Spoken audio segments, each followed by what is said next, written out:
Hello dears, pigmentation എല്ലാവരുടെയും ഒരു പ്രശ്നമാണല്ലേ. എല്ലാവർക്കും ഈവൻ സ്കിൻ ടോൺ ആണ് ആഗ്രഹം.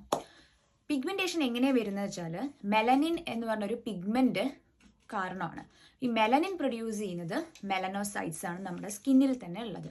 അപ്പോൾ മെലനോസൈറ്റ്സ് ജനറ്റിക് റീസൺസ് കാരണം മെലനോസൈറ്റ്സ് കൂടുതൽ മെലനിൻ പ്രൊഡ്യൂസ് ചെയ്യും, ചിലവർക്ക് കുറവ് മെലനിൻ പ്രൊഡ്യൂസ് ചെയ്യും. അപ്പോൾ മെലനിൻ കുറവാണെങ്കിൽ ലൈറ്റർ സ്കിൻ ടോൺ ആയിരിക്കും, മെലനിൻ കൂടുതലാണെങ്കിൽ ഡാർക്കർ സ്കിൻ ടോൺസ് ആയിരിക്കും. പക്ഷേ എന്തുകൊണ്ടാണ് ചില ഭാഗങ്ങളിൽ മാത്രം പിഗ്മെന്റേഷൻ കൂടുന്നത്?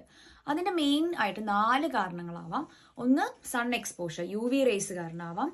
രണ്ടാമത്തത് ഹോർമോണൽ ചേഞ്ചസ് വരാം, അതായത് പ്രഗ്നൻസി സമയത്ത് പെട്ടെന്ന് ഹോർമോൺസ് മാറും അല്ലേ, അപ്പോൾ പിഗ്മെന്റേഷൻ വരാം. മൂന്നാമത് ആക്നെ കാരണം, അതായത് ആക്നെ വരുമ്പോൾ അവിടെ സ്കിൻ ഇൻഫ്ലെയിംഡ് ആവും അല്ലേ, അപ്പോൾ നിങ്ങൾക്ക് എന്ത് വരും? പോസ്റ്റ് ഇൻഫ്ലമേറ്ററി ഹൈപ്പർ പിഗ്മെന്റേഷൻ വരും അവിടെ. പിന്നെ നാലാമത്തെ പറയുന്നത് മെലാസ്മ, അതൊരു കണ്ടീഷനാണ്, അല്ല ഗ്രേ ബ്രൗൺ പാച്ചസ് ആയിട്ട് ഇങ്ങനെ സ്കിന്നിൽ വരും. അപ്പോൾ ഇതാണ് 4 മെയിൻ റീസൺ.